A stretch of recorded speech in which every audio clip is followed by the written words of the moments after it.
Welcome to the Rugby Obsession Deep Dive. Great to be digging into things again. Yeah, absolutely. And today, look, we've got some really exciting news shaking up the South African rugby scene. We're diving into some pretty major moves involving well-known Springbok stars. We've pulled this from the sources, mainly highlighted over at theSouthAfrican.com. Right. And our mission really is just to unpack what it all means, maybe why it's happening now, and, the big picture for the game back in SA. Yeah, because we're talking about genuine world-class talent deciding, okay, time to come home. Exactly. Yeah.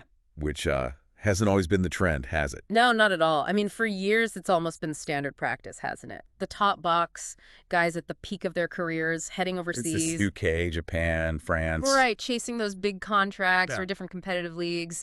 That's been the path for so many. But this news, the stuff we're looking at today, it kind of flips that narrative a bit. It really does. It highlights this really promising trend, actually. Key players, high-profile guys, even, iconic Springboks choosing to come back. Back to South Africa. Back to play domestic rugby. Yeah, and it feels like more than just one or two isolated cases. It's starting to look like maybe a bit of a movement. Okay, well, before we get into the names, just a quick one. If you're enjoying this deep dive and want to keep up with all the big rugby stories and insights, make sure you subscribe to Rugby Obsession right now. That way you won't miss a single breakdown we do. A good call. Right, so let's unpack this. It's genuinely fantastic news for SA rugby fans, I think. Oh, definitely. When you look at the names, one really jumps out. A name basically synonymous with Springbok's success recently, Handre Pollard. Ah, yes. The big one. The Springbok pivot kicked SA to 2 World Cups back-to-back. She's reportedly making it, well, a sensational return. It is sensational. I mean, this isn't just any player coming back. No. This is, like you say, a truly pivotal figure in the game right now. And the details. Where's he headed? Well, what's fascinating looking at the source material is he's set to return to Loftus Versfeld. Back to the Bulls. Back to the Bulls, yeah. Where he, first really made his big mark before heading off overseas. That's significant in itself. It is, but the eye-opener, the bit that really underlines the scale of this, is how the deal is described. Okay. It's being called one of the most lucrative in SA rugby history. Wow. The source suggests it could place him right up there, potentially one of the highest-paid players in the entire country. One of the top earners in South Africa. That really says something, doesn't it? It absolutely does. About his value, sure, but also maybe about the intent, the investment being made to bring him back. A massive investment. And you mentioned Loftus.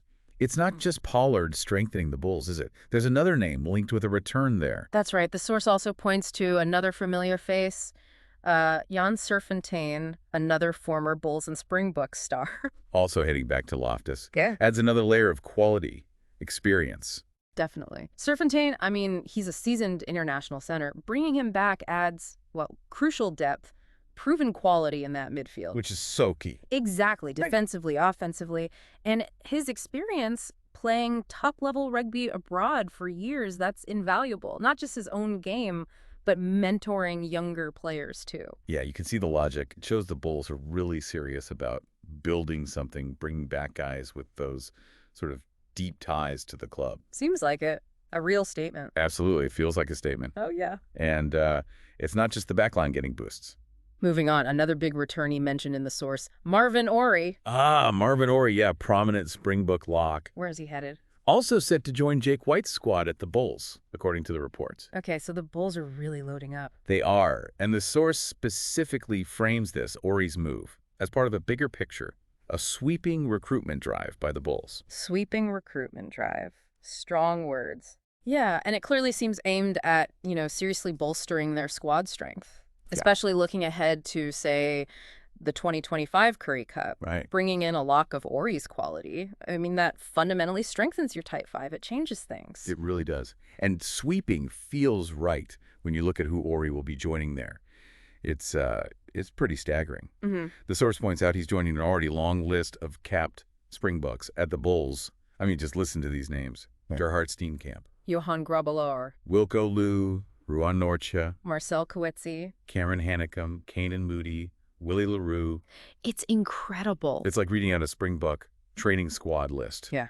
All under one roof at Loftus. And if you think about the bigger picture, Having that many players with test experience, many current Boks, Yeah? training together, playing together week in, week out, that gives you huge advantages. How so? Well, beyond just winning games for the Bulls, right? It's You're a right. fantastic domestic base for, like, national team cohesion. Okay. Yeah. See. These guys already know each other's play. They keep standards high. They can build combinations at club level that translate directly to the Springboks. Less adjustment needed for international duty. Exactly. It minimizes that adjustment time. It's, potentially a real strategic plus for SA Rugby overall, not just for the Bulls. That makes a lot of sense. A strategic move with wider benefits. Very exciting for Bulls fans, obviously, seeing all that firepower. Definitely. But the player returns, they aren't just happening in Pretoria. No. Our source details a third major signing, generating quite a bit of buzz. This one's heading down to the Cape. Ah, okay. Cobus Reinach. Ah, Reinach. Described in the source with some pretty vivid language, an electric scrum half. One of the fastest scrum halves in world rugby. Yeah, that description definitely fits Reinach. He brings that that genuine X factor, that explosive element in number 9. He really does. And the details. So he's another double Rugby World Cup winner like Pollard, which again just shows the caliber we're talking about. Top tier. Absolutely. He signed for John Dobson's team, the Stormers, down in Cape Town. Right. When does he join? He's set to start with them at the beginning of the 2025-26 season. Okay. So a little way off, but still massive news. Oh, huge. And it raises interesting questions, doesn't it? How his, super high-tempo style fits with the Stormers' attack. They already like to play fast. Exactly. They play with pace already, but Reinach could potentially crank that up another notch, a real threat around the ruck in broken play. Yeah, Reinach at the Stormers adds another layer of excitement, tactical interest to the local comps. For sure. So, okay, let's pull these threads together. We've got Pollard, Serfontaine, Ori heading to the Bulls, Reinach to the Stormers. What we're clearly seeing, it seems, is a significant and, well, really positive trend. Yeah. World-class Springbok talent. Guys who've been key players overseas, UK, Japan, Europe. Right. They're making a conscious choice to come back home, to play domestically in South Africa. It's not just like one or two random moves. It feels like a pattern emerging.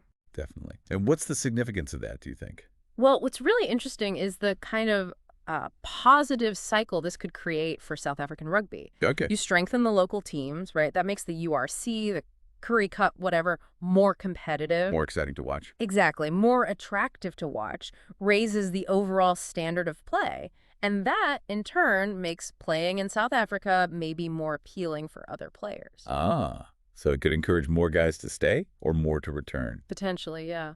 Plus, it makes life much easier for the national coaches, doesn't it? How so? Well, monitoring players, assessing form, managing their workload and welfare, it's all much simpler when they're based locally. Right, instead of scattered across the globe. Precisely.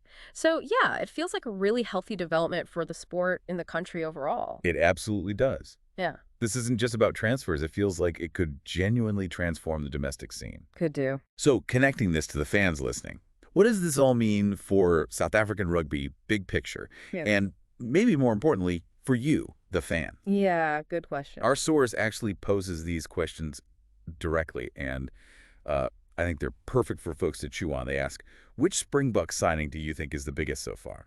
Interesting. I mean, you think about Pollard's profile, the leadership, that massive salary. Is that the biggest? Or maybe Ori bolstering an already stacked Bulls pack. That has a different kind of impact. Right. Or what about Reinach? Sheer pace, World Cup winner, landing in Cape Town. They're all significant, aren't they? Just in different ways, depending on what you value or, which team you follow. Totally. And the other question they pose is, which SA sides should sign Box Stars and who? Ah, the armchair director of rugby question. Exactly. It gets you thinking, looking at the current squads. Sharks, Lions, Stormers, Bulls. Where could specific Boks make the biggest difference? Does a team desperately need a dominant tight head? Or maybe a breakdown specialist? An elusive winger? Yeah, matching needs with available talent currently overseas. Yeah. Or even guys coming through the ranks. It's a great way to sort of engage with the possibilities these returns open up. It gets the debate going. It really does. You start thinking about potential dream teams or how certain players could just plug those vital gaps. Well, it built incredible excitement for the seasons ahead, doesn't it? Absolutely. We're diving deep into these sources, pulling out those key nuggets of info and insight. Trying to make sense of it all. Exactly. And if you appreciate getting this kind of quick but hopefully insightful look into the big rugby stories. Hit that subscribe button for Rugby Obsession right now. Seriously, don't miss out on our future deep dives. Yeah, do it. Look, it's genuinely exciting to see players of this caliber, guys right at the top of the world game, choosing to come back to SA. It is. It says a lot, I think, about the potential here. Yeah. Maybe a desire to be closer to the heart of SA rugby. Perhaps.